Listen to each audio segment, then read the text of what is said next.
여성분들이 사용하는 생리대에서 발암물질이 검출된다는 소식 때문에 지난해 한바탕 큰 논란이 벌어졌었죠. 결국 식약처가 나서서 안전성에 문제가 없다는 실험 결과를 발표함으로써 논란이 수그러들긴 했는데요. KBS가 최근 확인해보니 당시 식약처 실험 과정에 문제가 있었고 안전성 여부도 장담할 수 없는 것으로 드러났습니다. 신방실 기자가 단독 취재했습니다.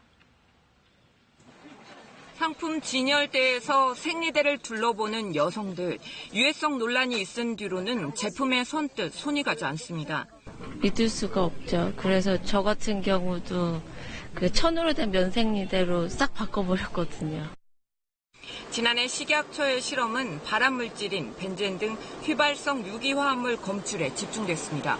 생리대를 작게 잘라 실험했더니 유해물질이 검출되지 않은 생리대가 많았다고 식약처는 밝혔습니다. 안전성 측면에서 위해 문제가 확인된 제품은 없다고 결론을 내렸습니다.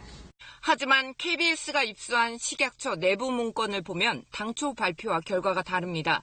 핵산이나 벤젠 등 유해물질이 대부분 불검출로 나온 발표와 달리 검출된 제품이 늘어납니다. 두 실험의 차이는 시료의 무게.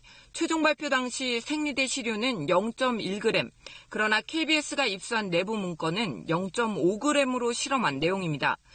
왜 유해물질 검출이 적게 나온 실험 결과만 발표했는지 의문이 드는 대목입니다. 실험하는 모든 과정은 0.1g으로 해서 세팅을 했고요. 처음에 0.5g도 해봤겠죠. 그런데 최적의 조건을 잡았는 게 이제 0.1g으로.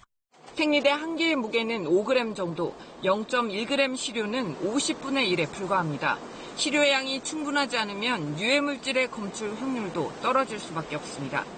시료 채취 과정도 문제점으로 지적됩니다.